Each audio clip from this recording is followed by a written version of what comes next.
Now, broadcasting from the underground command post, deep in the bowels of a hidden bunker, somewhere under the brick and steel of a nondescript building, we've once again made contact with our leader, Mark Levin. This is the best of the Mark Levin Show. Happy New Year. Hello, everybody. Mark Levin here. Our number, 877-381-3811. 877-381-3811. Well, I don't know what this is. Every damn winter, I get the flu or a cold or some combination, and I've got it. So, unfortunately, this will be my last show of the year. I had intended yesterday to be my last show of the year, but I'm really trying to muscle through today, but I think it's important. I told you I would be here, and I'm here. My buddy Ben Ferguson is going to fill in tomorrow. You know, there's so much going on. It's the final show for me of the year. So I want to focus on something positive before we get to the rest of it. I listened to President Trump's speech today. It was an incredible speech. It was an outstanding speech. The liberal media either give it no play or downplay it, and it's too bad. And my buddies over at Conservative Review are correct. They wrote a piece over there, Jordan Schachtel, calling it Trump national security strategy is Reagan's third term, and it is. It is a muscular, yet prudential, national security strategy. Therefore, it is quite different than Barack Obama's, which was oriented in appeasement and the surrender of American sovereignty and capitulation. And we pay a big price for something like that. But it really was an outstanding speech. I mean, I have to say, and I've been saying this now for a couple of months, if you're a Reagan conservative, or a constitutional conservative, or a traditional conservative, there's different phrases and labels given to the same thing. You have to be very, very pleased right now with the direction that President Trump is taking this country, or trying to take this country. You really do. You can disagree on particulars, you can disagree, and I do on this tax stuff and so forth, but still, his first year has been highly successful, particularly when you consider the forces arrayed against him. People are attacking this man who would be celebrating this man if his name was Jeb Bush and he conducted himself the way Jeb Bush did. He is advancing the cause of liberty. He's advancing the cause of security. He's not a code pink Republican. He's not a isolationist. That's abundantly clear. On the other hand, he's not a radical interventionist of the Lindsey Graham sort. He's desperately trying to build up the United States military, but he can't do it on his own. He needs funding from Congress, but he's desperately trying to do it. He's confronting North Korea. It was dropped in his lap. He's confronting Iran and what Iran did on the Iran deal, and more on that in a little bit. He's taking on the Iran deal. He's trying to secure the borders the way he said he wanted to secure the borders, but the Democrat Party, the bureaucracy, and the courts are against him, not to mention some Republicans.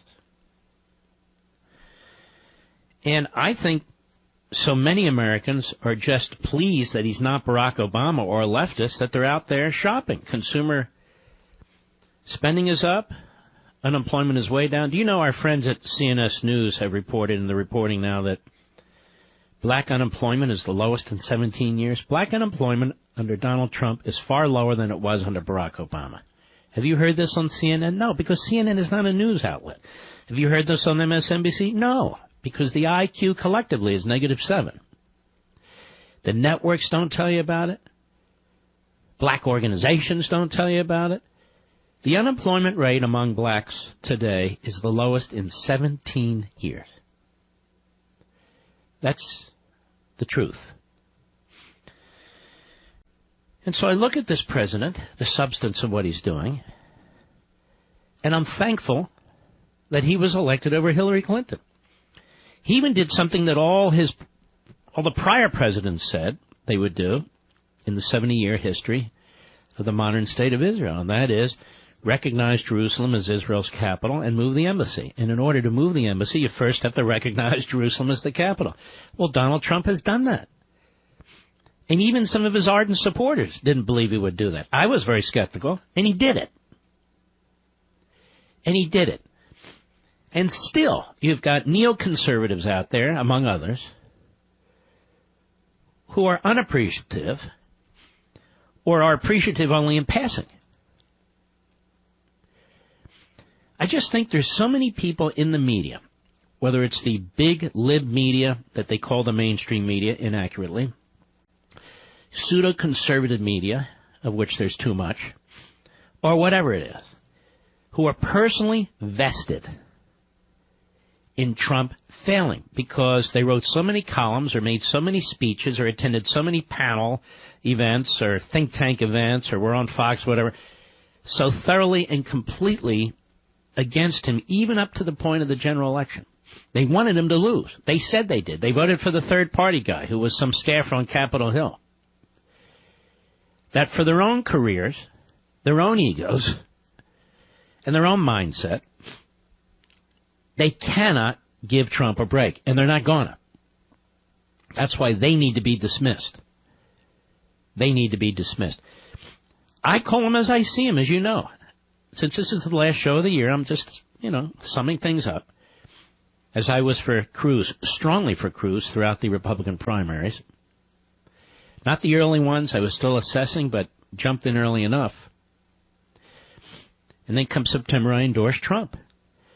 And I think, when you put a couple of issues aside, Trump is the most conservative president since Ronald Reagan. I don't think there's any debate about that.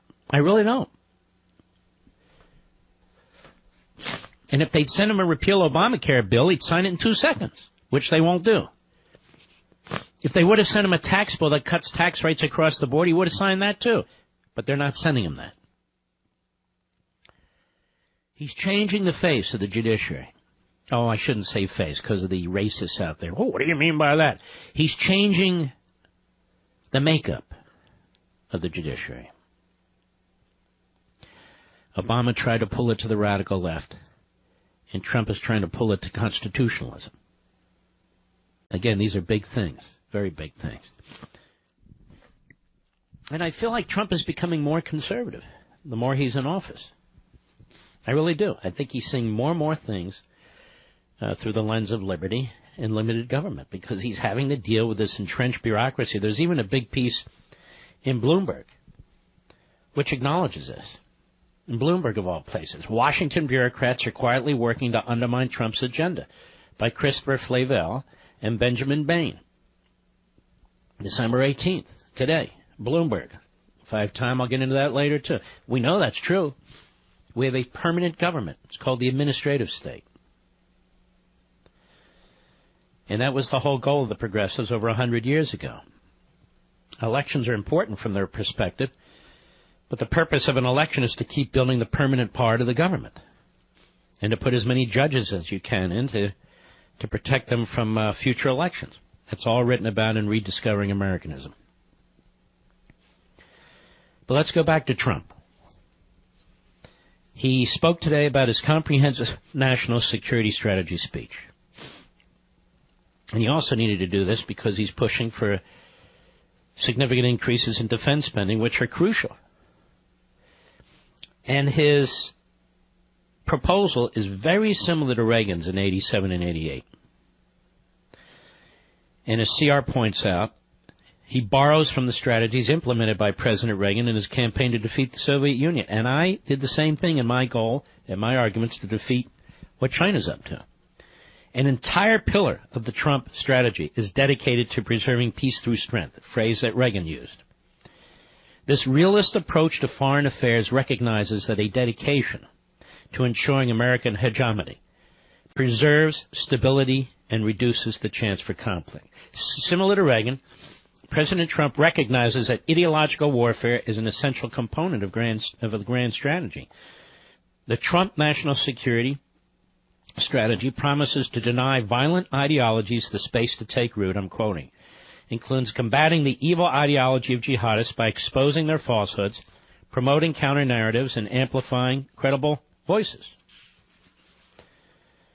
Both Trump and Reagan, their policies, recognize the tools or elements of national power that America can use to challenge adversaries and support allies. Obama famously refused to recognize that there was an Islamic element to radical jihadist movements that were proliferating the globe during his tenure. Obama took pains to distance Islam from the ideology of terrorist organizations, once famously declaring that ISIS is not Islamic. President Trump refuses to take the politically correct approach. His national security strategy mentions radical Islamist ideology several times and details that their ideology calls for a worldwide Islamic caliphate and submission to Sharia law. And as many leftist outlets have already reported, the Trump plan drops climate change from threats to national security, promising to counter the anti-growth energy agenda that is detrimental to U.S. economic and energy security interests. I'm quoting from his plan. The Obama national security strategy claimed that climate change was one of the major threats facing the U.S. and world as a whole. President Trump first introduced the concept of principled realism in May, while delivering his first major foreign policy speech in Riyadh, Saudi Arabia. He said, "For our part, America is committed to adjusting our strategies to meet evolving threats and new facts. We will discard those strategies that haven't worked. We will apply new approaches informed by experience and judgment. We are adopting a principled realism rooted in common values and shared interests." Now, principled realism, folks, can be described as a combination of realism and pragmatism. It recognizes that sovereign nations will and should put their interests first. Principled realism announces a departure from the Bush and Obama era, which was linked to neoconservative and Wilsonian worldviews. Bush and Obama articulated more of a global standard for international relations. The Trump national security strategy claims to recognize the world for what it is, not for what it ought to be. Trump's national security strategy labels, in no particular order, North Korea, Iran, China, Russia, and radical jihadist groups as the chief threats to the United States, detailing the several ways these states seek to undermine America's standing in the world. On China, the national security strategy seeks to roll back China's criminal behavior against the U.S. The strategy calls out Beijing for stealing intellectual property valued at hundreds of billions of dollars. The strategy recognizes Russia as a nation that seeks to weaken U.S. influence in the world and divide us from our allies and partners. But it also remains open to cooperate across areas of mutual interest with both countries. North Korea is said to be ruled as a ruthless dictatorship without regard for human dignity. And the national security strategy states, warning Pyongyang's growing cyber, nuclear, and ballistic missile programs. It takes a no-holds-barred approach to discussing the destabilizing activities of Iran. It says the Iranian regime sponsors terrorism around the world. It is developing more capable ballistic missiles and has the potential to resume its work on nuclear weapons and could threaten the United States and our partners. It recognizes the threat posed, not just by ISIS and Al-Qaeda, but all jihadi entities. And it goes on. It is an extremely substantive, comprehensive, thoughtful document, but even more, it's right on the money. It's right on the money. The president has laid out a successful, rational, thorough foreign policy agenda, national security agenda. The problem is we have a thoroughly irrational and in many respects contemptible opposition party that will try to undermine him, even if it means undermining the country. More on this. You'll get to hear from the president, some of what he had to say today, as soon as I return. Mark Levin.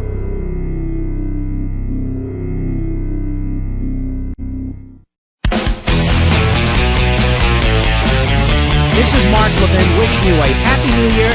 Now back to the best of me.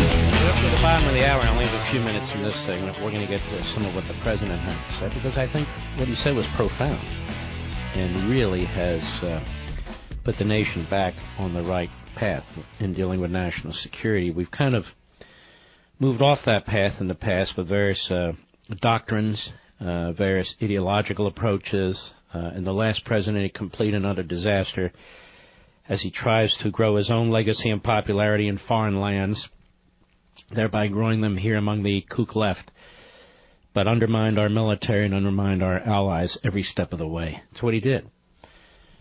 And we'll be talking about the UN. There was a vote in the UN that actually attempted to undermine American sovereignty as well as Israeli sovereignty. There was a vote in the UN Security Council called for a declaration for the United States to withdraw, didn't name the country, but it meant us, for the United States to withdraw its declaration that Jerusalem is the capital of Israel. So here we have the United Nations trying to substitute its decision for our decision. Absolutely appalling. A direct attack on our national sovereignty as well as Israel's national sovereignty. The only country to vote against it, that is to veto it, and it was brought up by the Egyptians, I believe they claimed Cairo as their capital, was the United States. One country, the United States. We're the only ones who voted. Absolute menace is the UN. Now, I have a view on this. No, forget about Israel and the United States. I think this. There are certain countries that voted this way, an expanded National Security Council. It wasn't just the original numbers. But there were some of them, too. But I think the UK claims London as its capital. As of now, I am rejecting that. I don't believe London should be the capital of the UK. Therefore, it is not the capital of the UK. France claims Paris as its capital. I don't agree with that. Paris should not be the capital of France, so I reject that. So for now on, Paris is not the capital of France. Russia claims Moscow as its capital. Well, I don't agree with that. Moscow is not the capital of Russia, henceforth. China says Beijing is its capital. I don't believe that. So we reject Beijing as the capital of China. Of course, Egypt claims Cairo. Well, since Egypt brought up this issue at the UN, no, we reject that too.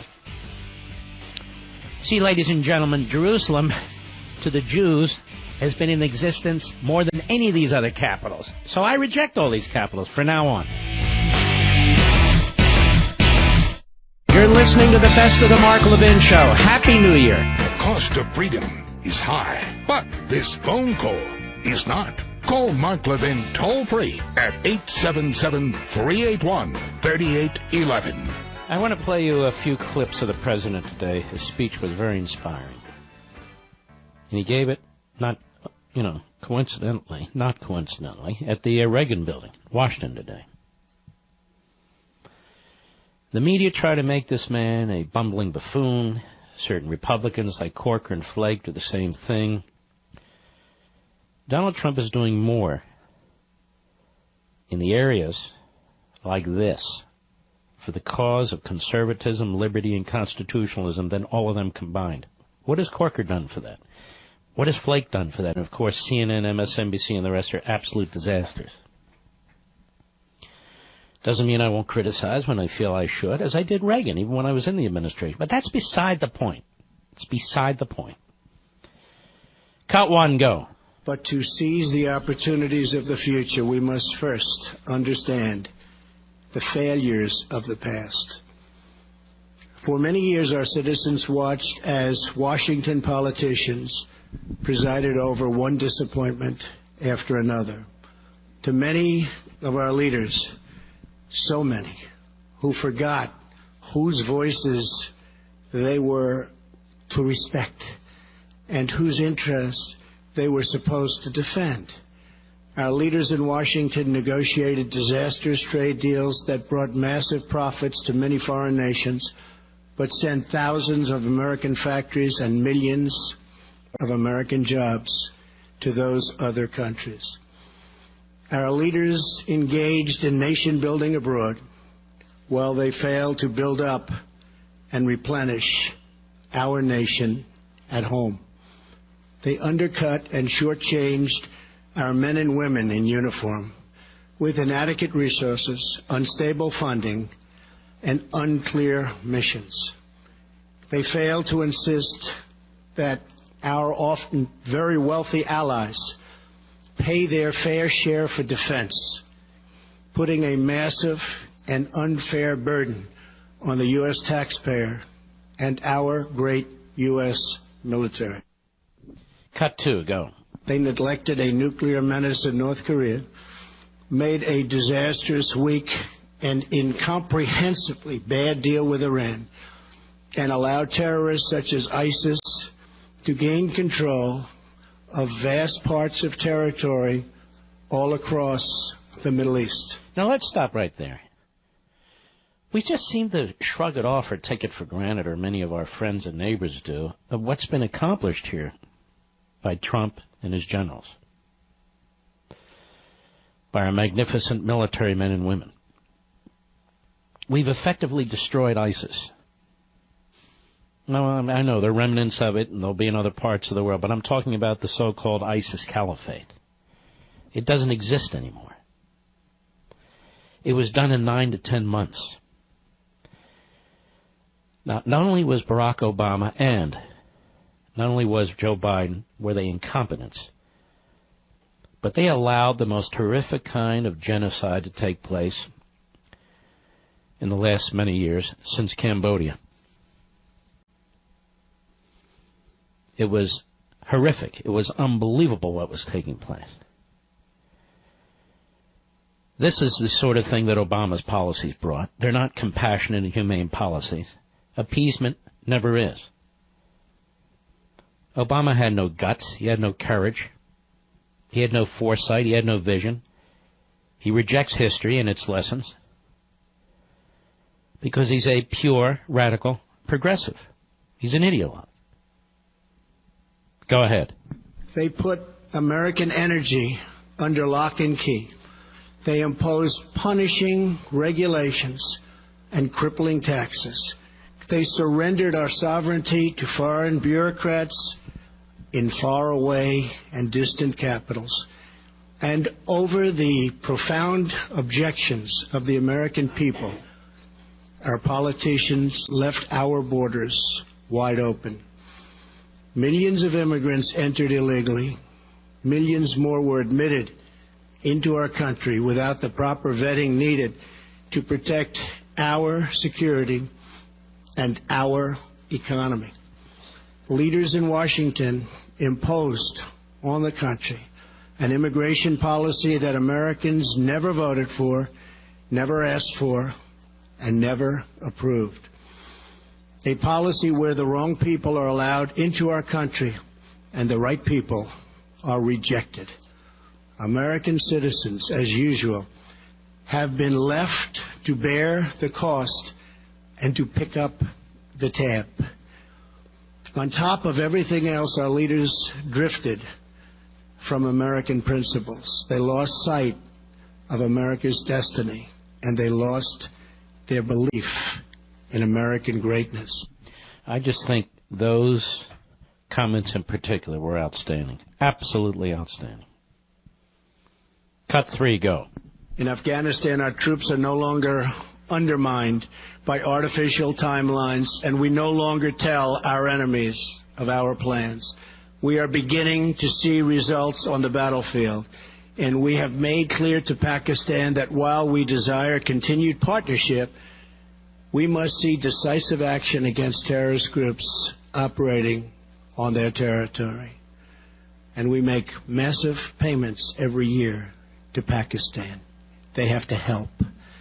Our efforts to strengthen the NATO alliance set the stage for significant increases in member contributions, with tens of billions of dollars more pouring in, because I would not allow member states to be delinquent in the payment while we guarantee their safety and are willing to fight wars for them. We have made clear that countries that are immensely wealthy should reimburse the United States for the cost of defending them. This is a major departure from the past, but a fair and necessary one. Cut 4, go. A nation that does not protect prosperity at home cannot protect its interests abroad. A nation that is not prepared to win a war is a nation not capable of preventing a war. A nation that is not proud of its history cannot be confident in its future. And a nation that is not certain of its values cannot summon the will to defend them. Now those words are truly outstanding. It is a message to our fellow citizens. And when you listen to what he's saying, and when you listen to the left, we're really two different worlds, aren't we? Two different worlds. Go ahead. Today, grounded in these truths, we are presenting to the world our new national security strategy. Based on my direction, this document has been in development for over a year. It has the endorsement of my entire cabinet. Our new strategy is based on a principled realism, guided by our vital national interests and rooted in our timeless values. Realism is correct. And you notice he talks about America first, America first, America first. Well, any president that doesn't talk about America first isn't worth being president, like Obama. The job of the President of the United States is always America first. Now, that doesn't mean you don't enter into agreements and treaties and do what you need to do, but the goal has to be to defend, promote, nurture your own country. You're the president. You're the only president we have. This is something the left will not comprehend because the left believes... Look, what did I say the other day about progressivism? Progressivism is the bastard child of Marxism. What's Marxism about? Marxism is about a world revolution, a worldwide revolution. There are no nation states per se. So they keep pushing the borders into other countries. Well, that's what progressivism is all about. Progressivism doesn't believe that its ideology ends at the border, nor does it believe that our governing structure under the Constitution is the end-all and be-all. Because, as I also said the other day, progressivism and constitutionalism are antithetical. That is, there is no way that one can survive and the other survive at the same time. It's not possible. In the end, it's not possible. That's why I worry about 10, 20, 50 years from now what this country is going to look like. And you have federal judges who are progressives. We have one today, another court, I should say, commands that the president continue Barack Obama's contraception policy, will not allow him to end it. We have these judicial kings, this oligarchy, and Trump's trying to address it as best as he can as well with new appointments. Cut 5, go. This strategy recognizes that whether we like it or not, we are engaged in a new era of competition. We accept that vigorous military, economic, and political contests are now playing out all around the world. We face rogue regimes that threaten the United States and our allies. We face terrorist organizations, transnational criminal networks, and others who spread violence and evil around the globe. We also face rival powers, Russia and China, that seek to challenge American influence, values, and wealth. We will attempt to build a great partnership with those and other countries, but in a manner that always protects our national interest. Right. Cut 6. We must protect the American people, the homeland, and our great American way of life. This strategy recognizes that we cannot secure a nation if we do not secure our borders. So for the first time ever, American strategy now includes a serious plan to defend our homeland.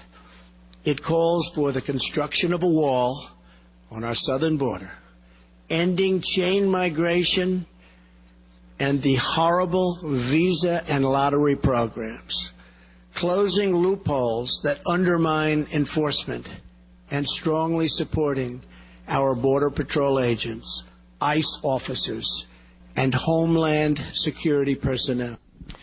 Everything he just said there, which is obvious common sense, is opposed by the Democrat Party. Everything he just said there. Construction of a wall on the southern border, ending chain migration, ending the lottery program, closing loopholes that undermine enforcement, strongly supporting those who apply the enforcement. The left, the Democrat Party, and many of their ethnic front groups and constituent organizations absolutely reject this. I want you to think about that. We've got people within the country, including a major political party, if not the biggest political party, that has as its mission to turn the country inside out. Absolutely incredible. From within. You understand this when you understand progressivism. Now, the truth is, I've called progressivism utopian statism, and I like that phrase better. But in order to explain progressivism, I had to use the nomenclature of the progressives in Rediscovering Americanism, as I point out in the beginning of the book. All right, let's go to cut 7. Go. In addition, our strategy calls for us to confront, discredit, and defeat radical Islamic terrorism and ideology, and to prevent it from spreading into the United States.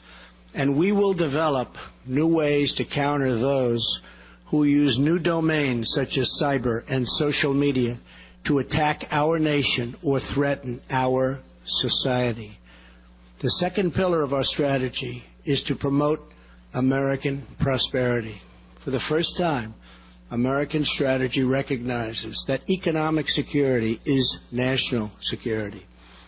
Economic vitality, growth, and prosperity at home is absolutely necessary for American power and influence abroad. Any nation that trades away its prosperity for security will end up losing both. That is why this national security strategy emphasizes more than ever before the critical steps we must take to ensure the prosperity of our nation for a long, long time to come. The reason I've remained so silent as he speaks is because I think it's important that you hear what he has to say. You're not going to hear it from these other programs. You're not going to hear it from television stations. I just think it's crucially important what he's doing here. We'll be right back. Mark Levin.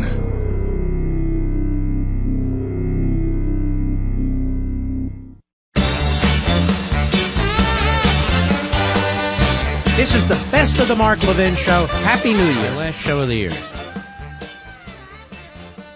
Boo, boo, boo, boo, boo. I'm glad you're with us. Doing a lot of holiday shopping from your mobile device? Well, retailers expect 54% of holiday shoppers to visit their sites from mobile devices. Scammers see this as an opportunity to steal your credit card information and other personal data by distributing phony retail apps. Be cautious and only download apps from reputable app stores and read the reviews for any complaints about malware. 1 in 4 people have experienced identity theft. If you're only monitoring your credit, your identity can still be stolen in ways you may not detect. Thieves could sell your information on the dark web or get an online payday loan in your name. LifeLock detects a whole range of identity thefts, of identity threats. If you have a problem, U.S.-based restoration specialists will work to fix it. No one can prevent all identity theft or monitor all transactions at all businesses. LifeLock can uncover threats that you might miss. So join now, get 10% off with promo code Levin, that's L-E-V-I-N. Or call 1-800-LifeLock. You can go to lifelock.com, use promo code Levin, that's Levin, to save 10% now. All right, let's play one more clip here, Mr. Producer. Cut 8, go. The third pillar of our strategy is to preserve peace through strength. We recognize that weakness is the surest path to conflict, and unrivaled power is the most certain means of defense. For this reason, our strategy breaks from the damaging defense sequester. We're going to get rid of that. It calls for a total modernization of our military and reversing previous decisions to shrink our armed forces, even as threats to national security grew. It calls for streamlining acquisition, eliminating bloated bureaucracy, and massively building up our military, which has the fundamental side benefit of creating millions and millions of jobs. This strategy includes plans to counter modern threats, such as cyber and electromagnetic attacks. It recognizes space as a competitive domain and calls for multi-layered missile defense. I'm going to stop it there. And I'm just going to say this. When you look at what this man has been accomplishing, when you look at what this man's policies have been, I agree with, I bet 85%, maybe 90% at this point. He deserves our support. I would like to encourage those at the Weekly Standard and National Review, encourage those at the Wall Street Journal, and some of these other never-Trumper outlets, with certain notable exceptions, of course, at each one of them, and all the others out there. It's time you really try to think these things through with a sober mind. We need this man. You see what he's doing in national security. You see he's trying to build up defense. You see he's trying to secure our nation state. You see what he's doing with the judiciary. You see what he's doing with the economy. Wake the hell up! Wake the hell up!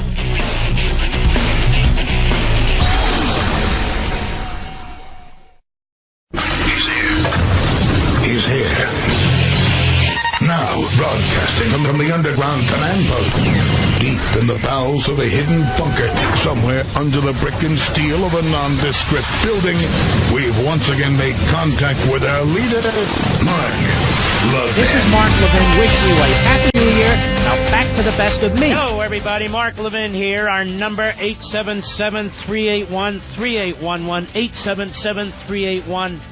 877-381-3811. You know, it's our last show of the year. My buddy Ben Ferguson will be here tomorrow, and we'll have some wonderful guest hosts and some wonderful best of shows, too. So it's my last show of the year. But, you know, ladies and gentlemen, much has been said about Neville Chamberlain. Peace in our time. Waving around a peace agreement with Adolf Hitler. Adolf Hitler smiling, doing exactly what he did. Helping to set up the UK and as well as other countries. You know, Barack Obama was worse than Neville Chamberlain. You see, Neville Chamberlain not only claimed peace in our time, just claimed peace in our time, but Barack Obama gave the Islamo-Nazi regime in Tehran, which is a genocidal regime, $150 billion. Before that, he gave them $1.7 billion in his secret plane flight. Remember, where they moved currency of other countries, one of these big pads, and delivered it in the middle of the night, and the airplane didn't have a number on it. The goal was wouldn't be identified. Can you imagine a president doing this sort of stuff? Barack Obama armed the Islamo-Nazi regime in Tehran. Armed the Islamo-Nazi regime in Tehran that has killed American soldiers, killed other Americans, has made it abundantly clear it wants ICBMs, intercontinental ballistic missiles, so it can reach the United States with nuclear warheads, which he intends to get in the next 7, 8, 9, 10 years. There was also a story in Politico at one point by Josh Meyer, who pointed out how Barack Obama and his national security team lied to us about these side secret deals, where rather than pursue certain of the Islamo-Nazi regime's operatives, including one who was helping develop or steal nuclear technology, they let him go, or they wouldn't pursue them, and they put the word out. Well, folks, there's now more to this. In order to get this Iran deal, not only was the Constitution subverted, not only were where international felons and international terrorist supporters allowed to go.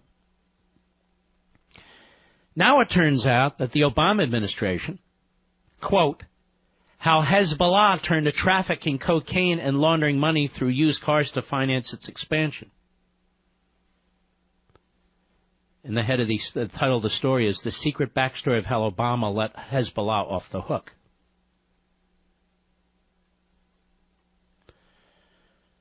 Now, if Barack Obama was still president, he should have been impeached, and this should have been certainly one of the reasons, but there are multiple reasons. No president has ever done anything like this, and I could say that in many instances with Obama. The domestic political espionage that took place on an opposition party, on an opposition candidate, I don't think there's any question about it. The politicization of the highest levels of the FBI, the Justice Department, and the intelligence agencies, not to mention the NSC. It's disgusting. And all the media guns are aimed at Trump. Trump is the victim. Trump is the victim. We are the victim. This is a very, very long story, and it's called Part 1. Part 1 of the secret backstory of how Obama let Hezbollah off the hook. Amazingly, it's in Politico, because this reporter, Josh Meyer, who we've been trying to get all day to come on the program, I guess they gave him the nix, told him last time when he came on the show he's not allowed to do it again, as I'm not a big fan of Politico. I don't know how this guy gets to do this, but he did it. And he deserves a Pulitzer Prize. He does.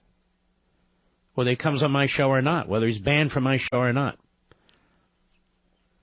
This story is not getting the attention it deserves, because no story that reveals Obama for selling out America, as he did in so many instances, ever gets fulsome coverage by the Praetorian Guard media. I can't read the whole thing. If I printed it out, it'd be almost 60 pages. Again, it's part 1, but I want to get into it a little bit. In its determination to secure a nuclear deal with Iran, the Obama administration, this is the first sentence, derailed an ambitious law enforcement campaign targeting drug trafficking by the Iranian-backed terrorist group Hezbollah, even as it was funneling cocaine into the United States, according to a Politico investigation. So let's stop right there. Cocaine kills. Cocaine destroys. Hezbollah is funneling cocaine into the United States. And Obama, as you'll see, put the brakes on pursuing Hezbollah's activity in the United States and in our hemisphere. And, of course, Hezbollah uses this money, turns out billions and billions of dollars, to prepare for its war against our allies, including Israel. They are a militia for Iran. So as you listen to this, understand not only was Obama aware of this, Obama permitted it. Therefore, Obama facilitated it. Because our DEA, the Drug Enforcement Administration, was on them. It was closing in on them. And the brakes were hit at the Justice Department. And you see Mr. Holder? Mr. Holder needs to be dragged before Congress. He needs to be dragged before Congress. He needs to be held to account for once in his damn life. The campaign dubbed Project Cassandra was launched in 2008 after the Drug Enforcement Administration amassed evidence that Hezbollah had transformed itself from a Middle East-focused military and political organization into an international crime syndicate that some investigators believe was collecting $1 billion a year from drug and weapons trafficking, money laundering, and other criminal activities. No, you don't understand. We got to go after Michael Flynn. Over the next 8 years, agents working out of a top-secret DEA facility in Chantilly, Virginia, used wiretaps, undercover operations, and informants to map Hezbollah's illicit networks with the help of 30 U.S. and foreign security agencies. They followed cocaine shipments, some from Latin America to West Africa, and on to Europe and the Middle East, and others through Venezuela and Mexico to the United States. They tracked the river of dirty cash as it was laundered by, among other tactics, buying American used cars and shipping them to Africa. And with the help of some key cooperating witnesses, the agents traced the conspiracy they believed to the innermost circle of Hezbollah and its state sponsors in Iran. But as Project Cassandra reached higher into the hierarchy of the conspiracy, Obama administration officials threw an increasingly insurmountable series of roadblocks in its way, according to interviews with dozens of participants who in many cases spoke for the first time about events shrouded in secrecy, and a review of government documents and court records. Let me stop here. 2008, ladies and gentlemen, who was the director of the FBI? Anybody? Who was the director of FBI, Mr. Producer? Robert Mueller. Robert Mueller was the director of the FBI. Just so you know. When Project Cassandra, leaders sought approval for some significant investigations, prosecutions, arrests, and financial sanctions, officials at the Justice and Treasury Departments delayed, hindered, or rejected their requests. The Justice Department declined requests by Project Cassandra and other authorities to file criminal charges against major players such as Hezbollah's high-profile envoy to Iran, a Lebanese bank that allegedly laundered billions in alleged drug profits, and a central player in a U.S.-based cell of Iranian paramilitary Quds force. And the State Department rejected requests to lure high-value targets to countries where they could be arrested. That's Kerry, Holder, Obama. That's Hillary, Obama. That's Loretta Lynch. That's Robert Mueller, Mr. Special Counsel. They were all in charge of law enforcement at the time in the State Department. This was a policy decision. It was a systematic decision, said David Asher, who helped establish and oversee Project Cassandra as a Defense Department illicit finance analyst. They serially ripped apart this entire effort that was very well supported and resourced and was done from the top down. From the top down! The untold story of Project Cassandra illustrates the immense difficulty in mapping and countering illicit networks in an age where global terrorism, drug trafficking, and organized crime have merged, but also the extent to which competing agendas among government agencies and shifting priorities at the highest levels can set back years of progress. Now, while the pursuit may be shrouded in secrecy, from Latin America, luxury hotels to car parks in Africa to banks and battlefields of the Middle East, the impact is not, in this case, multi-ton loads of cocaine entering the United States and hundreds of millions of dollars going to a U.S.-designated terrorist organization with vast reach. Obama knew that hundreds of millions of dollars were going into this effort. And he knew that multi-ton loads of cocaine were entering the United States, going into our streets. Obama entered office in 2009 promising to improve relations with Iran as part of a broader rapprochement with the Muslim world. On the campaign trail, he had asserted repeatedly the Bush administration's policy of pressuring Iran to stop its illicit nuclear weapons program wasn't working, that he would reach out to Tehran to reduce tensions. The man who would become Obama's top counterterrorism advisor and then CIA director, John Brennan, went further. He recommended in a policy paper that the next president has the opportunity to set a new course for relations between the two countries through not only a direct dialogue but greater assimilation of Hezbollah into Lebanon's political system. This is insanity. By May 2010, Brennan, then Assistant to the President for Homeland Security and Counterterrorism, confirmed in his speech the administration was looking for ways to build up moderate elements within Hezbollah. Moderate elements within a terrorist organization?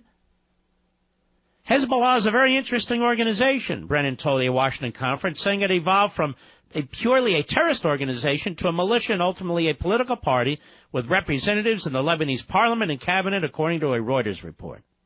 There's certainly the elements of Hezbollah that are truly a concern to us, what they're doing, and what we need to do is find ways to diminish their influence within the organization and try to build up the more moderate elements. Absolute insanity. In practice, the administration's willingness to envision a new role for Hezbollah in the Middle East, combined with its desire for a negotiated settlement of the Iran nuclear program, translated into a reluctance to move aggressively against top Hezbollah operatives, according to Project Cassandra members and others. Lebanese arm dealer Ali Fayyad, a suspected top Hezbollah operative, whom agents believe reported to Russian President Vladimir Putin as a key supplier of weapons to Syria and Iraq, was arrested in Prague in the spring of 2014. But for the nearly 2 years Fayyad was in custody, top Obama administration officials declined to apply serious pressure on the Czech government to extradite him to the United States, even as Putin was lobbying aggressively against it. Now you know why Putin backs Iran. Because he gets paid off. Now you know why Putin backs Hezbollah. Because he gets paid off. Putin is worth over $40 billion. Imagine all that hard work. See, it pays off, kids. I'll be right back. Mark Levin.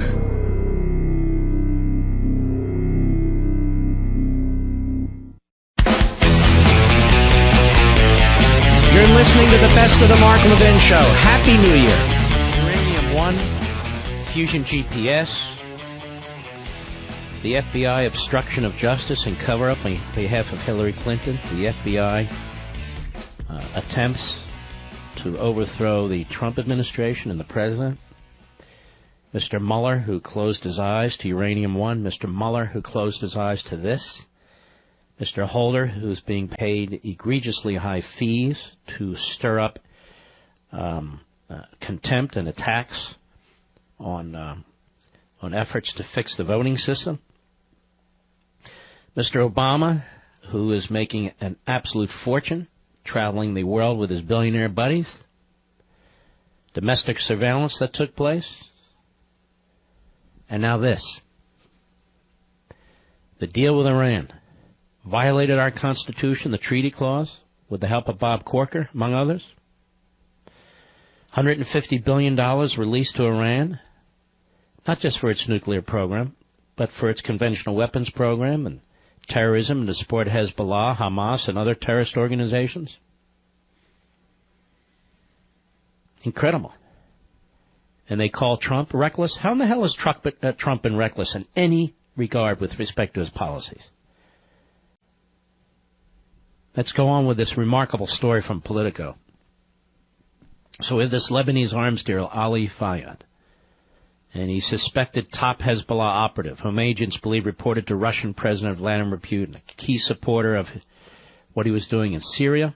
He was arrested in Prague in spring of 2014. For nearly 2 years he was in custody. Top Obama administration officials declined to apply serious pressure on the Czech government, which would have listened to us, it's a very close ally, to extradite him to the U.S., even as Putin was lobbying against it.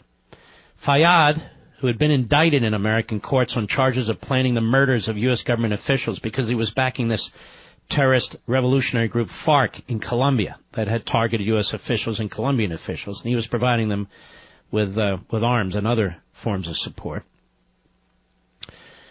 He was attempting to provide material support to a terrorist organization, attempting to acquire, transfer, and use anti-aircraft missiles, was ultimately sent to Beirut.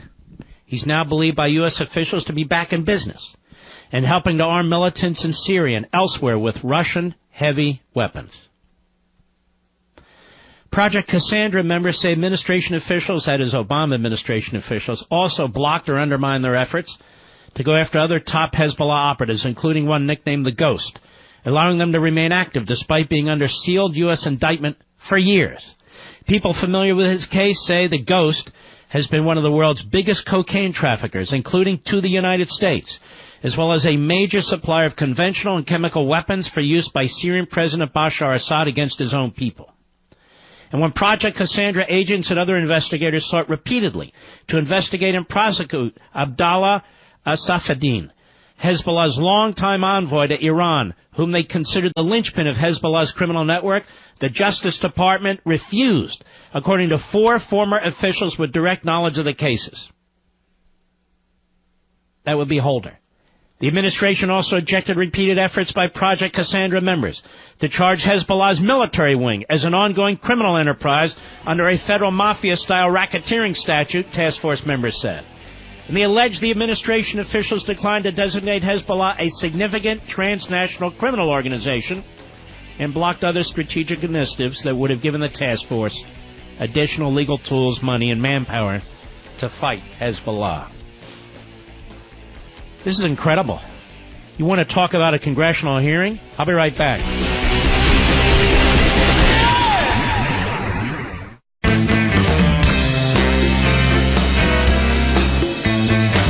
This is the best of the Mark Levin Show. Happy New Year. Mark Levin, an unapologetic patriot and unapologetic constitutionalist.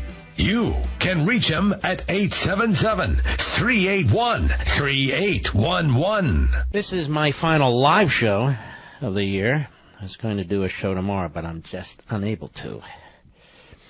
But we are muscling through, both physically and intellectually, I believe.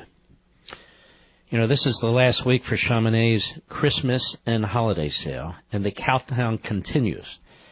Introducing the brand new Genucel treatment for droopy eyelids.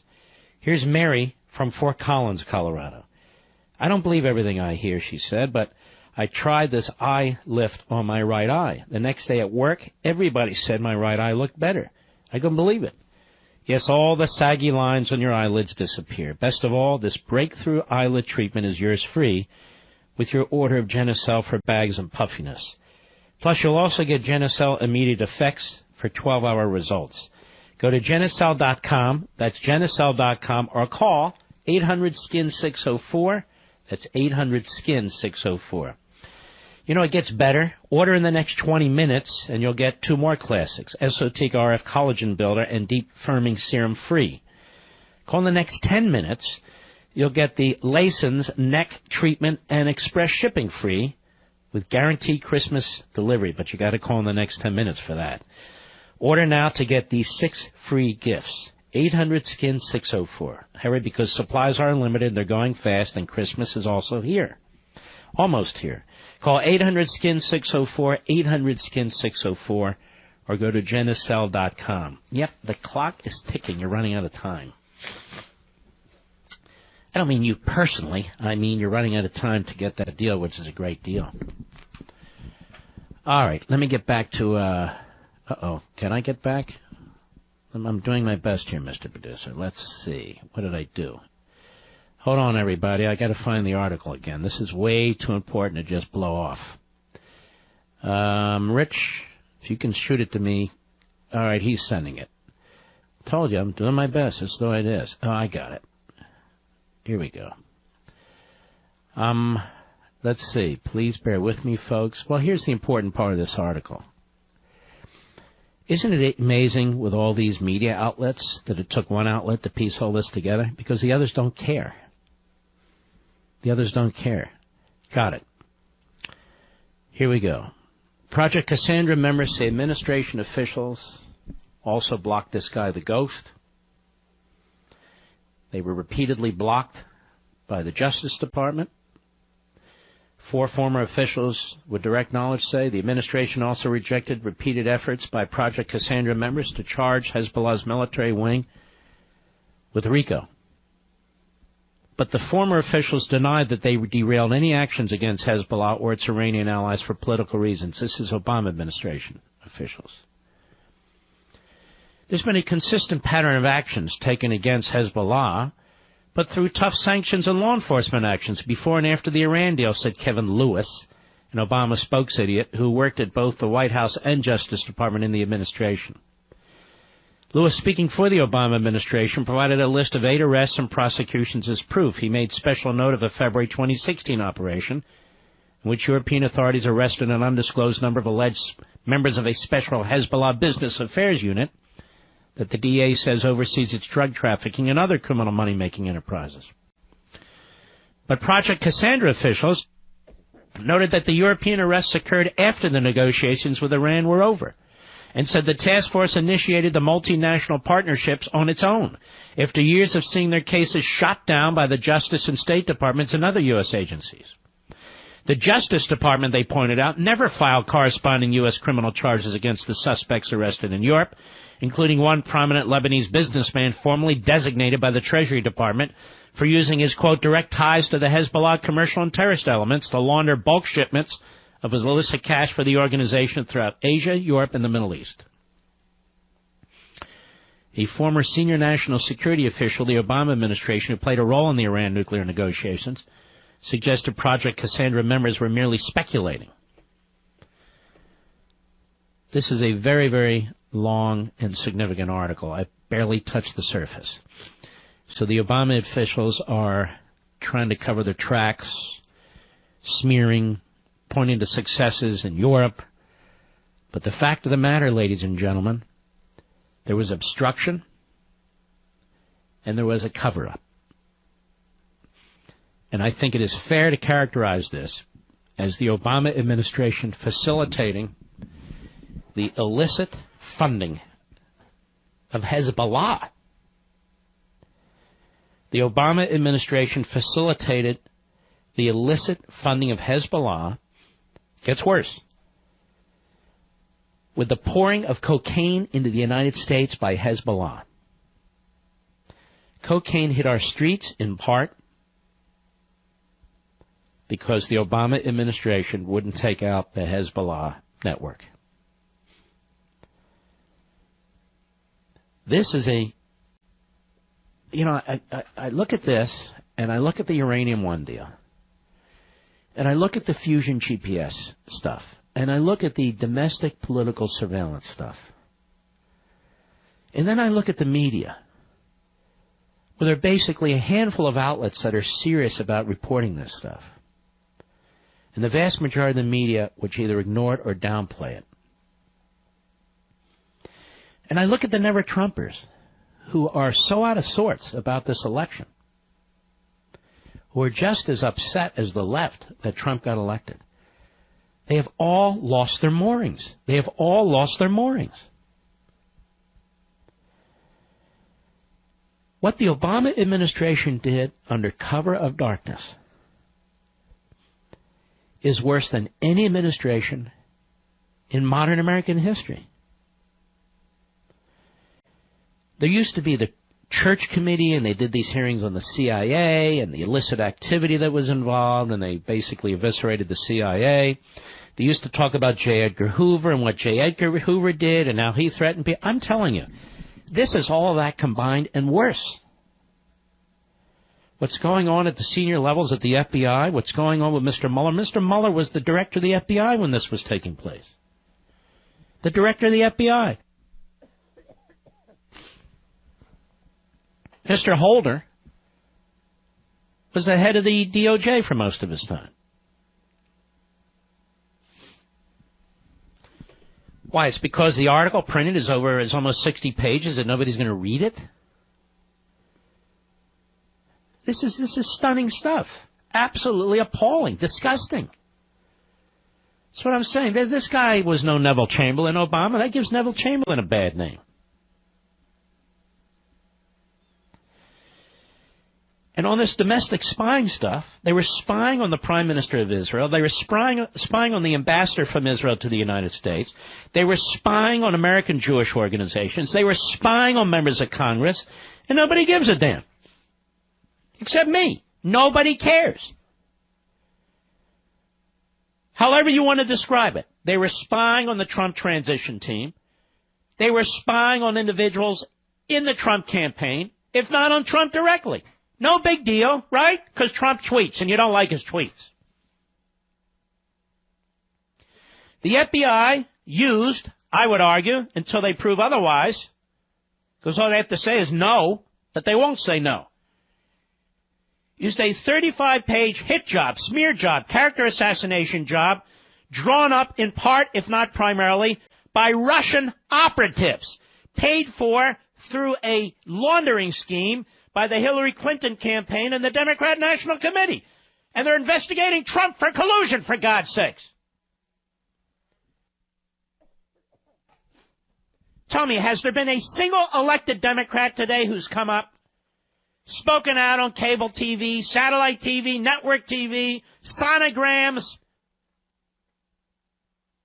A single one to denounce the Obama administration for what took place here? Not one. And it's one of their favorite news outlets, Politico. Will we be hearing about the need for congressional hearings? No, it's Christmas time. Oh, no, we can't be involved in that.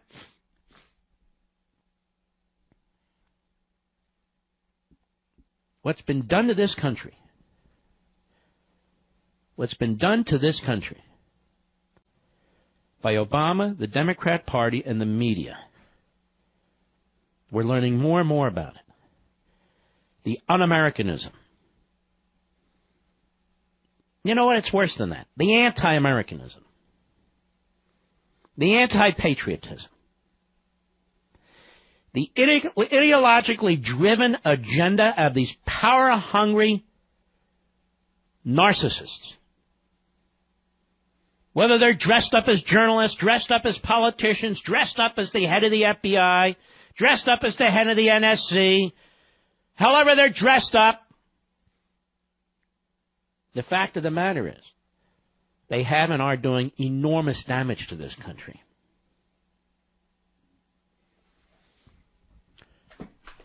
Absolutely unbelievable. It's even worse.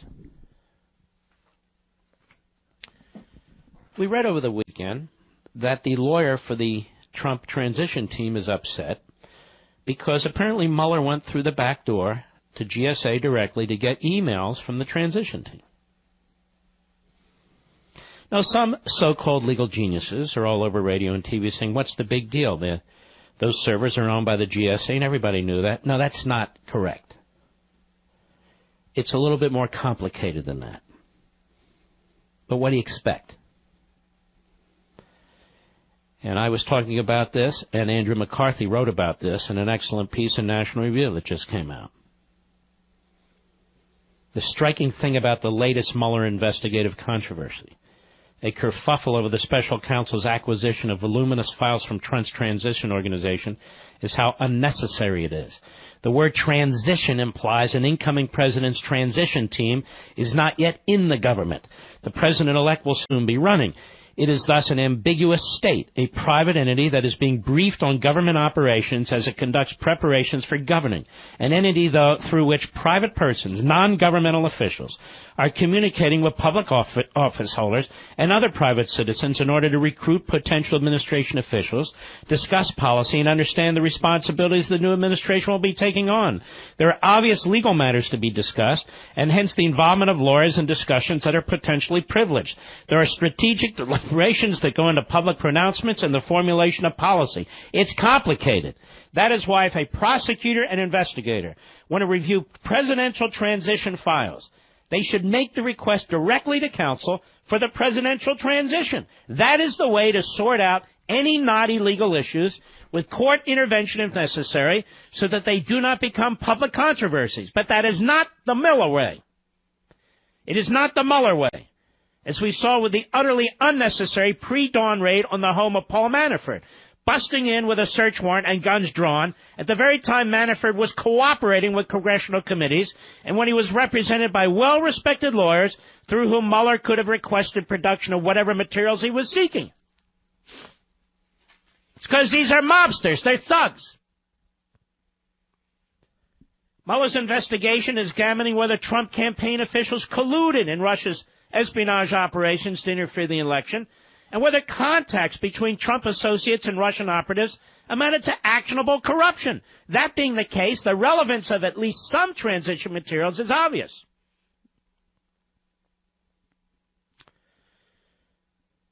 But let's put aside complaints about what, in effect, is Mueller's general warrant, the kind of broad, non-particularized abuse of investigative license the Fourth Amendment was adopted to guard against. We actually talked about that here a couple of weeks ago, too. After all, there is a criminal investigation of Trump collusion with Russia, regardless of whether McCarthy says, I think there should be. That being the case, be foolish to discount the likelihood, the certainty, that there's information in the Trump transition files about the incoming administration's contacts with Russia and other foreign countries. Indeed, it's well known that Michael Flynn and Jared Kushner, transition officials, have multiple contacts with Russian officials. Based on the letter one of the lawyers for Trump's transition team has sent to Congress, there's abundant reason to believe Mueller's investigators were well aware that Trump's transition organization, Trump for America, claimed ownership and control of the presidential transition team records. The repository for those records was a government agency, the GSA.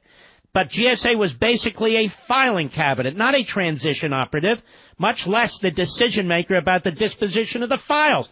Let me cut to the chase. What Mueller did is make it impossible for the lawyers of the transition team to go to court to stop Mueller. Because Mueller apparently went through the back door, got all these communications, apparently 10,000 or more, through this government agency.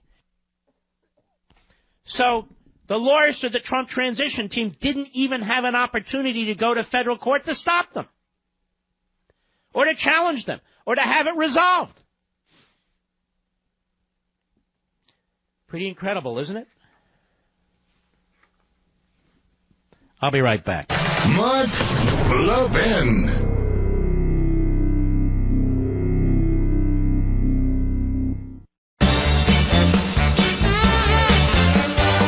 This is Mark Levin wishing you a Happy New Year. Now back to the best of me.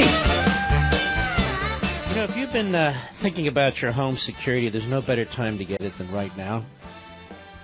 You've heard me sing the praises of Simply Safe Home Security. It's the best protection, period. Simply Safe has put together a massive security arsenal for your home, a special package hand-picked just for you. It's got entry sensors, motion sensors, glass break sensors, everything you need to stop criminals from ever touching your home. And right now for the holidays, my friends at Simply Safe are giving you, my beloved listeners, an absolutely incredible offer. Get $200 off this special hand-picked security package. $200. It's complete protection for your home. Simply Safe is already the best value in home security, and these are the guys I trust. No contracts, no commitments, no wiring. But right now, and I mean right now, you have to act to get $200 off this holiday special security package. So go to simplysafemark.com now. This is possibly the best home security deal you'll ever see. That's simplysafemark.com, and you'll save $200 on my special Simply Safe Home Security holiday pick. simplysafemark.com. Well, okay. Let's see here. I haven't taken any calls, have I? Michael in Virginia, the great WMAL. Go. Hey, Mark, I just wanted to let you know I was part of the operation that discovered Hezbollah shipping wrecked cars from the U.S. to Western Africa. You see where they mentioned in that article Western Africa. Mm-hmm. And what we discovered was that Arab Muslims in the U.S. were going to car auctions, particularly in Fredericksburg, Virginia, shipping wrecked cars, which made no sense. We were trying to figure out, why do they want wrecked cars? These were totaled cars, and they would ship them to Western Africa. It turns out they were loading the cars with money and drugs, shipping them into Ivory Coast and Benin, and then distributing the money to Hezbollah operatives. And as I followed the cars to Ivory Coast, I looked into Hezbollah in Ivory Coast, and we were shocked. I found the head of Hezbollah in Ivory Coast, Yassin Nasri, and he was planning to build a $300 million shopping center called Aquaba Center Project in Abidjan, Ivory Coast, to launder money for Hezbollah. We also found that Hezbollah was smuggling $500,000 a week every Wednesday on Middle Eastern Airlines out of Abidjan into Lebanon. And when I brought this all to the FBI, my FBI contact was ecstatic, and his bosses were Hold on a second. Have you gone public with your name? I'm just curious. Don't give it to me if you have. Oh, no, and that's not my real name. No. Are you willing to hold on so we can talk a little bit further? Sure, of course, and I can send you pictures. And Hold on. We're on the air. Hold on. We're going to carry over to the next era. We'll be right back. This is intriguing.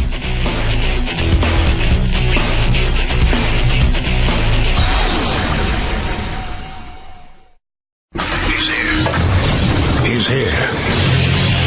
Now, broadcasting from the underground command post, deep in the bowels of a hidden bunker, somewhere under the brick and steel of a nondescript building, we've once again made contact with our leader, Mark Levin. You're listening to the best of the Mark Levin Show. Happy New Year. Hello, everybody. Mark Levin here. Our number, 877-381-3811.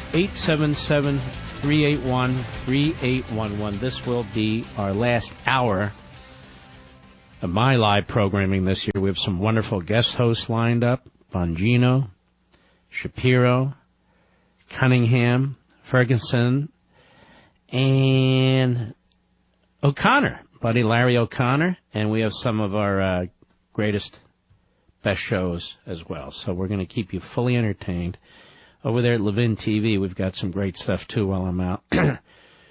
The folks there spent months putting together some of our best stuff, little clips. I think some of it's hilarious, quite frankly. Some of it I don't think we've even aired. Who knows? But we're trying to, keep the ball rolling even during the holiday season. I want to go back to Michael, Fredericksburg, Virginia. That's not his name, that's not his location, and I get it. He was telling us more about what Hezbollah was doing. Go ahead, Michael. I had to cut you off.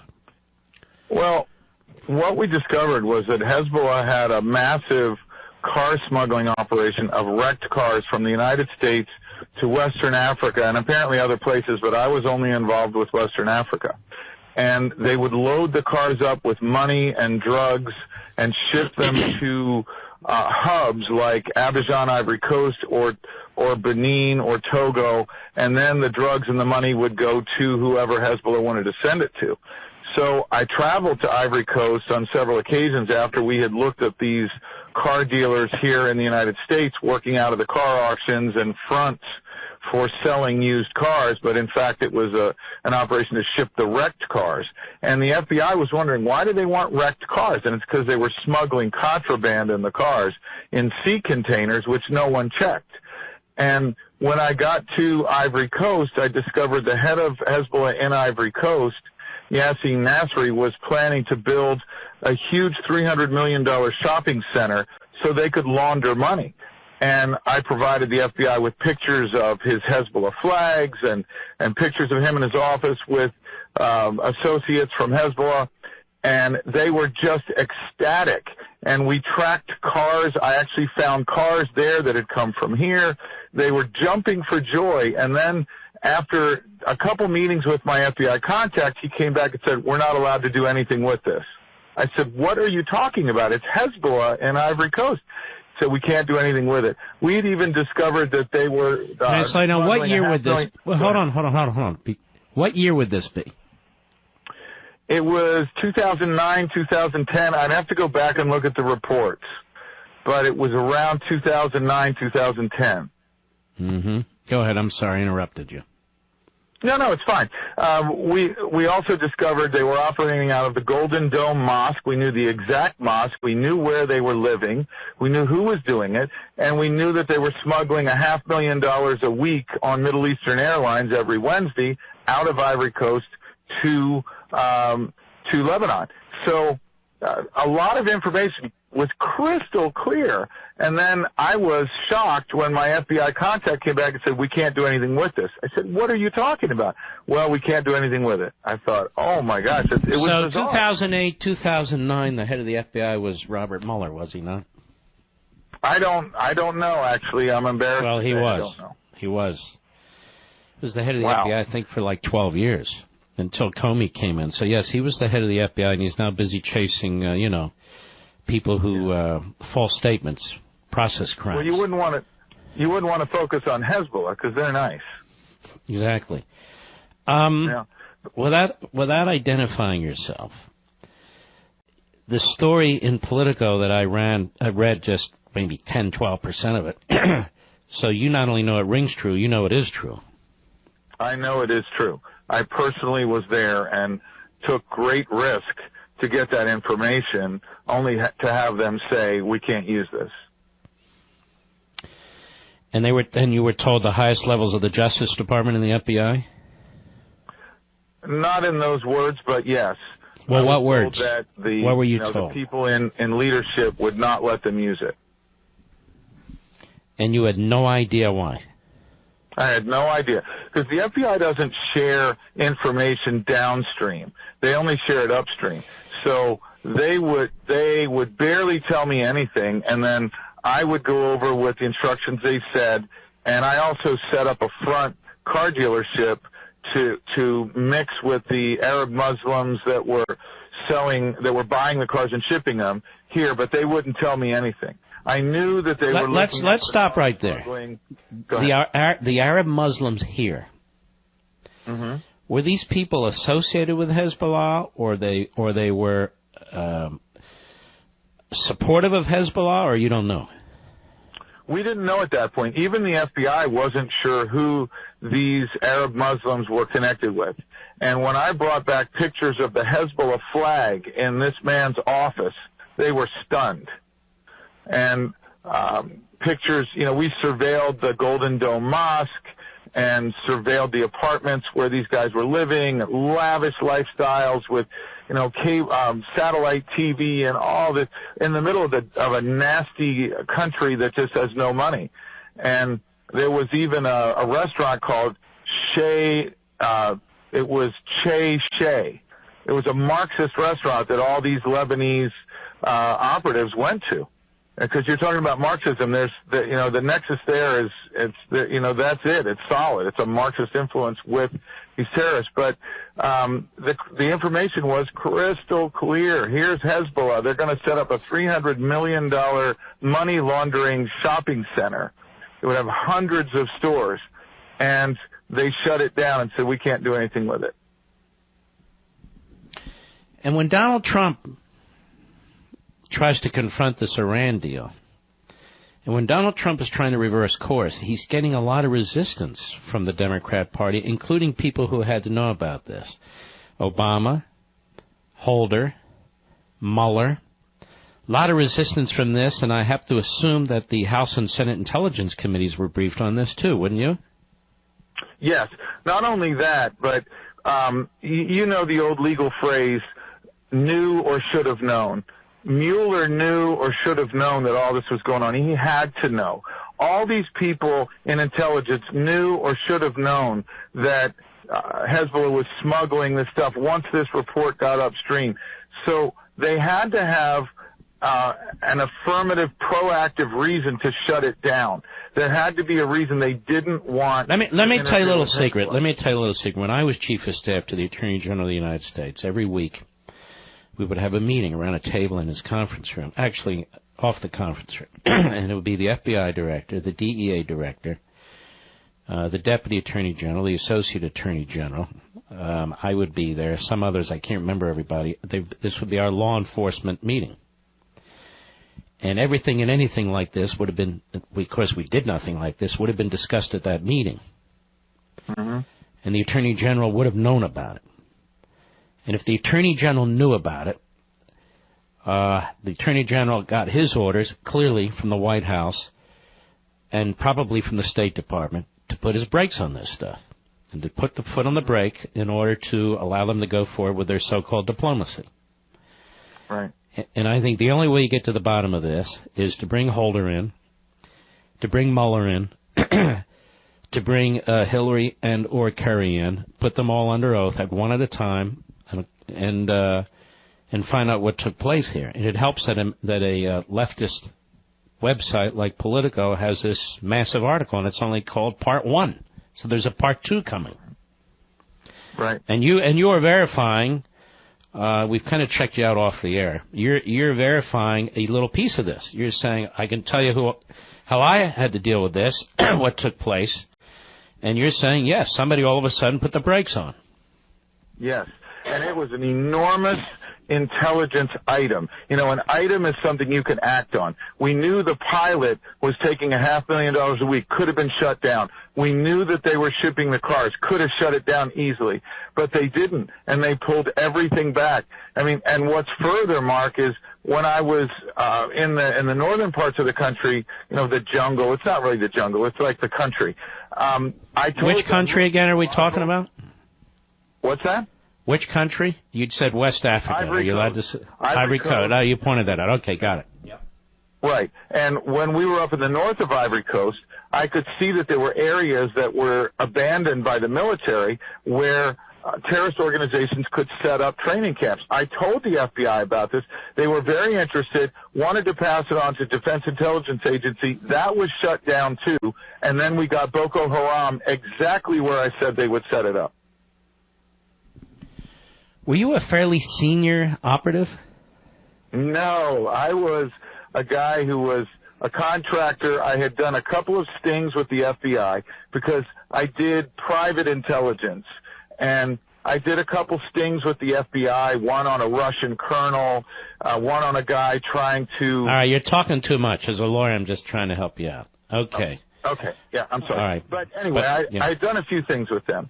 And we just sort of fell into this situation with the cars. I lived in the area. I knew a lot of Arab Muslims. They accepted me. And we ended up falling into this thing, but the intelligence that was gathered was profoundly important, and it was shut down. And it was apparently the intelligence gathered was extensive and very substantive. They got them with their activities in Central America, in South America, in Africa, in the United States. This Hezbollah is it's networked throughout the world. People just think of it as a militia arm of Iran. Well, it's raising funds for itself and Iran. And enormous amount of tons of cocaine came into this country, according to this political article. So it turns out that the Obama administration was, in effect, a massive drug dealer. Isn't that right? Yes, I would say so. We knew through intelligence associations that Hezbollah was said to be moving cocaine and heroin through the Bekaa Valley in Syria, and that it would come through there without any interference, and they could ship it to the United States. And there was a lot of chatter about them shipping drugs, and what we found in Western Africa was that Hezbollah seemed to be much more of a financial organization than a terrorist militant organization. Now, let me tell you, they're planning for war against Israel. Iran, Hezbollah, there's stories today that they've got this trail that they wanted that brings them right up to the border with Israel, Hezbollah in Syria, protected by the Russians. We now know that through this article, among others, that Putin is on the take through Hezbollah in Iran, making absolutely a ton of money. All these crooks and cronies, of course, in the name of Allah, when it comes to Iran. But anyway, listen, don't hang up. My producer wants to speak to you, okay? Okay, Mark. All right, I appreciate your call very much. So the Obama administration was allowing the Mexican drug cartels, some of the most brutal in the world, if not the most brutal in the world, to purchase weapons and ammunition from the United States, including gun dealers, which were used extensively to slaughter people in Mexico, as well as one of our heroes here in the United States. The Obama administration has now confirmed through Politico and this gentleman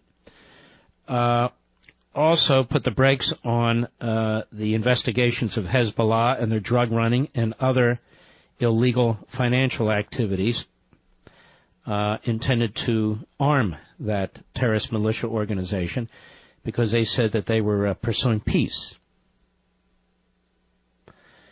The Obama administration cut deals with Castro in Cuba in order to open up relations with them and put an embassy there, only to be rewarded with some kind of sound system that has caused brain damage and hearing damage to many, many diplomats who were in our embassy there.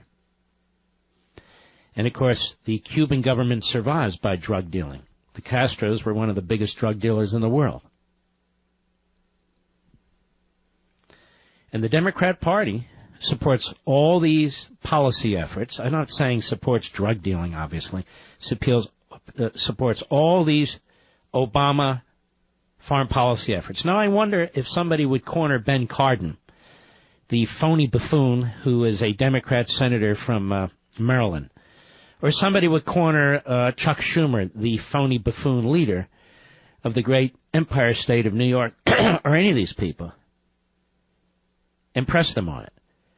Where's Jake Tapper? Where's Wolf Blitzer? Where's Brian Stelter? Where's Don Lemon? They're nowhere. Nowhere. Where's the conga line? Where's the conga line of freaks over at MSNBC? They're nowhere. Where's that clown Lawrence O'Donnell? Busy screaming at his staff? Where's that idiot, what's the big one over there, the big ratings guy? I can't remember her name. I don't even watch her. Her. That's right, her. Where's she? Nowhere. Where's Mr. Chris Matthews? Now it appears he has little problems going on. Not that I'm surprised. Where's any of them? Nowhere. Why wasn't this story broken by the Washington Compost? Why? Well, why would it be? Why wasn't this story broken by the New York Slimes? Why? Why would it be? They were covering up the Holocaust. How about Meet the Depressed? No. Not Chuck Todd. Chuck Todd's very busy. Where's George Stephanopoulos? Well, he was the head of the Clinton War Room. You can't expect him to report anything. And on it goes. It's disgusting. I'll be right back. Mark Levin.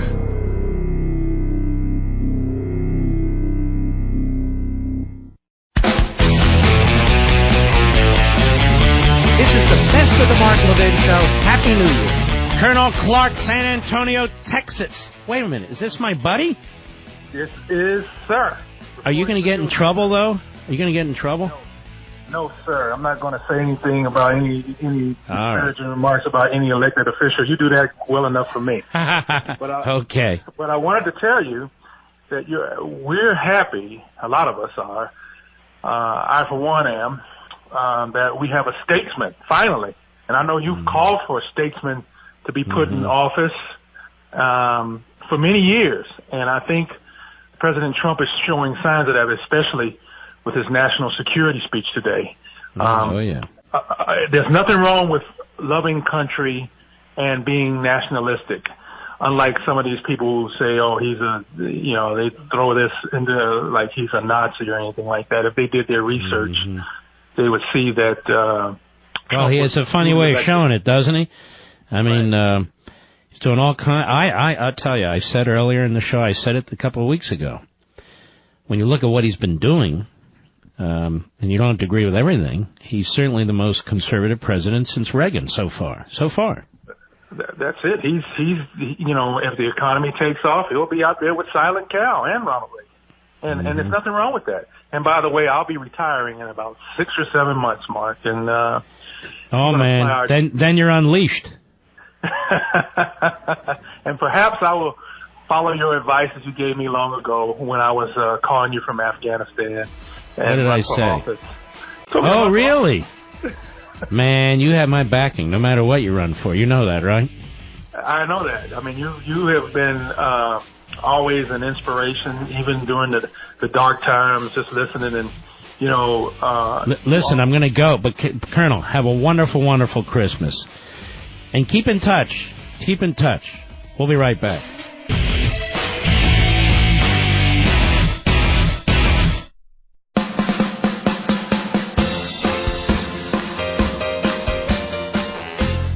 The only constitutional lawyer you can see today. For free. No appointment necessary. Just call him at 877-381-3811.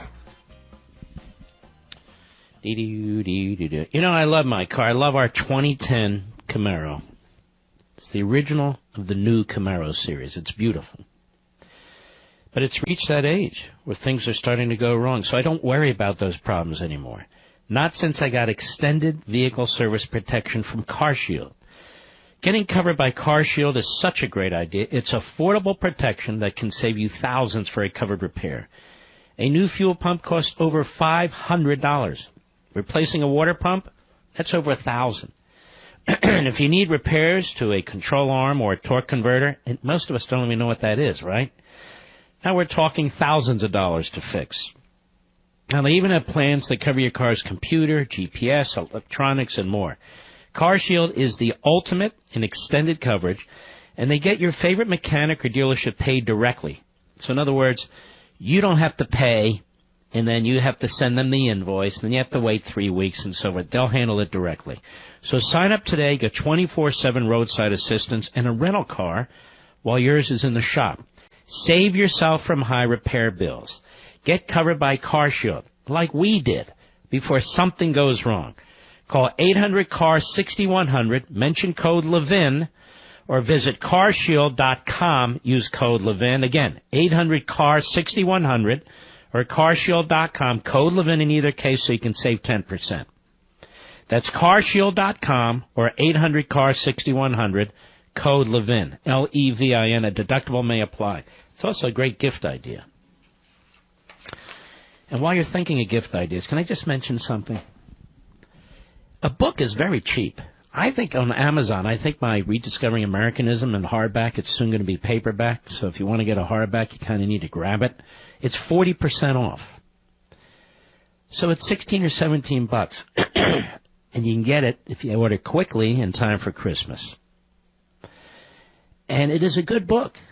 It's a solid book, and it beats getting a tie or something that just goes away very quickly. And it also lays out the case. So if you have a conservative member of your family, your father, your mother, one of your kids, your husband, your wife, your aunt, your uncle, whomever you give gifts to, it's a perfect gift. I'll bet they're going to make a big fuss over it, too. Rediscovering Americanism and the Tyranny of Progressivism. If we can spread the word to as many people as possible, that'll help. Trust me. I want to mention one other thing, so I'm not rushed at the end of the show, which is coming fairly quickly. This is my last live show this year. As I mentioned, we'll have some wonderful best ofs. I've got some wonderful guest hosts, too. So we've lined it all up so it's not dead air. But it's been an enormously important year. It's been a fascinating year. In some ways fascinating good, in some ways fascinating bad. But I feel like we're one big family here. I really do. One big town hall meeting, too. For you to join my show on the West Coast at 3 p.m., if you hear it live, on the East Coast at 6 p.m., and all times in between, in Hawaii and Alaska and all over the world, that tells me you really want to hear what we're talking about. You really want to hear what I have to say. That you're a big supporter of the program. And I want you to know, I do not take it for granted. I work very hard to prepare for this program. You got to go through a lot of stuff if you want to do the program the way I do, which is a substantive program. I hope it's entertaining. I hope every now and then you're cracking a smile, even laughing out loud. But I do not, consider this something that you just blow through every day. And I prepare. My parents taught me to work hard, and I work hard. And I want to thank you. I've been doing this now. How long have I been doing this? 15 years? Yeah, 15 years. I know I haven't done it 30 years or 25 or 27 or whatever it is. 15 years. I didn't start out to be a radio host. Although, I'm reminded when I was 16 years old, I did a little radio on a station in Philadelphia called WCAU. It's now WPHT. As a teenager, I did it for about 30 minutes because I wanted to try it. And I had harassed the program director enough where they let me try it. Then I remember back in the late 1970s when I was in my early 20s, I tried a little bit of the station WWDB, which really doesn't even exist anymore, I don't think, in Philadelphia. But I never intended this to be my ultimate career. And things worked out where it is. And the truth is that I can't have a radio career if you don't want to listen to me. And so I know I'm blessed, and I'm blessed by you. Those of you who come and listen to the program, whether it's on AM or FM, whether it's live or delayed, whether it's on satellite or you download it from your iPod or your Mark Levin app or your iHeartRadio app, millions and millions and millions of you. And I'm enormously grateful. And this is my long-winded way of saying that I wish you all, those of you who are celebrating the final days of Hanukkah, a wonderful, wonderful Hanukkah. And those of you who will soon be celebrating very soon Christmas, I wish you a very, very Merry Christmas. And have an opportunity to be with your families, I hope. I want to wish all of our men and women overseas all the best and thank them specifically. They could be doing other things, but that's what they're doing in an all-voluntary military. And there's a lot of weight on their shoulders. And I want to thank them very, very much for everything they're doing for us. And some of them are very young. And I want to thank them. I want to thank all the people out there who help other people. And I want to thank all the people out there who help animals. And if you think about it, if you're little kids, little grandkids, getting them a dog is a perfect thing to do. Or a cat, or whatever you're interested in. I happen to be a dog guy. But I would strongly encourage you to do that. It'll change your lives for the better. And those of you who've had dogs and you've suffered through their passing and their illnesses, as we have, it takes a period of time to mourn. It really does. But I hope you'll go out there and get another dog. And they don't have to be puppies. Puppies are fine. But there are other dogs out there who need homes, too. That's why I set up this Pepsi, Griffin, Sprite gift legacy. And I put money into that, and I hope you'll also donate to organizations, no-kill shelters in your neighborhood. Not the national groups, the local groups. And one other thing, point of personal privilege. I'm extraordinarily lucky to have two wonderful parents. My father, my mother are still with us. Again, I'm extraordinarily lucky. And all the passion you hear in my voice, all the studying I ever did, anything I've ever been, and I will be, is thanks to them. It's thanks to them. And my wonderful kids and grandkids, too. Got a beautiful, lovely wife. And my mother-in-law. She hates to be called my mother-in-law. Outstanding people. I'm surrounded by wonderful, wonderful people. And they're the ones who make me. I just get behind the microphone or get behind the camera, but they're really they're the team. And I know all of you have your own team, too. You have all your families. This is a wonderful time of the year.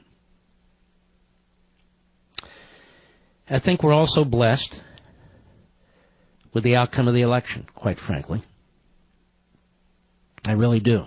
I think we dodged a proverbial political bullet. If Hillary Clinton were president of the United States, this country would be a disaster. The more we learn about what Obama has done and Hillary has done, the more disastrous you can see it would have been. And for all the vicious, personal assaults that President Trump takes, and he fights back, and that's what we like about him. That's what I like. He really is making headway. He really is. And when he's pursuing the conservative agenda, whether it's judges, whether it's supporting the military, whether it's confronting Islamo-Nazism, whether it's trying to secure us as a nation state, strengthen our economy, he really deserves our support. We don't have to hang on every tweet. We don't have to hang on every word. We don't have to hang on every back and forth. It doesn't matter. It's irrelevant. His enemies, quite frankly, are mostly our enemies. Nasty people in the media who finally have come out of the closet as the leftists that they've always been. The Democrat Party, which wants to take us in a direction that is clearly anti our founding and anti-constitutionalism.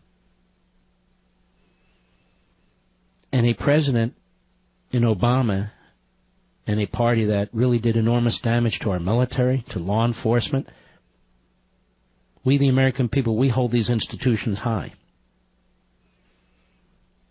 So we are blessed that this president was sworn in on January 20th, 12 and 1 second p.m. We really are. So we have a lot to be thankful for in this year, and hopefully next year will be better. And it'll only be better if we do the kinds of things we need to do in our personal lives, and quite frankly, publicly and politically. So there's my little rambling. I didn't want to wait till the end of the program to do it. I'll be right back. Mark Levin.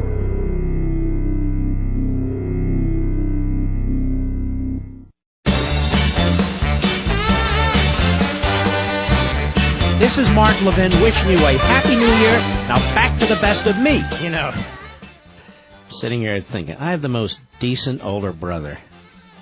My brother Doug. Just the most decent guy in the world. Always has been. My buddy Rich Cementa is my executive producer. A loyal, wonderful guy, and a buddy of mine, a friend. For what is it, Rich? 15 years just about. My man Charlie heading the phones. It's not easy. Trust me. Just a good guy, and all my guys, Doug, David, Chris, and the rest at Levin TV. I'm just blessed. I just am. And I want to thank you all. You know, government handouts are everywhere, and people and institutions who claim to love independence are all too glad to take it. It's disgusting that our system takes money from good people like you and then turns around and gives it to liberal colleges and a million other stupid things. Colleges are all too eager to grab the money and do whatever it takes to keep the money flowing in. All colleges but one, Hillsdale College. Hillsdale's been with us for years and years and years. What a magnificent institution and sponsor. I'm telling you, Dr. Larry Arnn is the president. Just a truly superlative person. Hillsdale doesn't take one penny of government money. Why? Because Hillsdale refuses to let government bureaucrats dictate what they must do and teach. Everything Hillsdale does, from the financial aid that 97% of its students receive to the free online courses it offers you, depends on people who choose to donate to help train a new generation of principled leaders. No matter what they major in, Hillsdale College teaches every student to pursue truth and defend liberty, to be outstanding citizens. And their free online Constitution courses are teaching millions of Americans the same principles. You know, over the holidays, learn how you can help Hillsdale further freedom at levinforhillsdale.com, Levin for Hillsdale.com. Now, I want to do one other thing before we close with our callers. I want to play a song I play on special occasions. Go ahead, Mr. Producer. While the storm clouds gather far across the sea, let us swear allegiance to a land that's free. Let us all be grateful so fair, as we raise our voices in a solemn prayer. God bless America, land that I love. Stand beside her and guide her through the night with the light from above. From the mountains to the prairies, to the oceans white with foam. God bless America, my home, sweet home. God bless America, my home, sweet home. We don't take any knees here, ladies and gentlemen, and we don't take any crap either. No, we don't. I'm talking about all of us. You Levinites out there, you're a special breed. You're a special breed. And I can't tell you again how much I appreciate it, but I want you to remember something throughout the holidays here. You're going to get a lot of negative news on TV and this and that. Just remember, there are tens of millions of us who feel the same way. Tens of millions of us. You're not alone. You're not alone. We're going to fight as much as we can, the best way we know how, constitutionally, civilly, legitimately, to retain what's great about our country and to get the rest of it back. We don't give up because we're Americans. And Americans who love America, we don't give up. Ladies and gentlemen, we salute our armed forces, police officers, firefighters, and emergency personnel. I want to thank you again. Have a wonderful Hanukkah, a wonderful Christmas, a wonderful New Year's, and I will see you next year. Be safe. God bless you.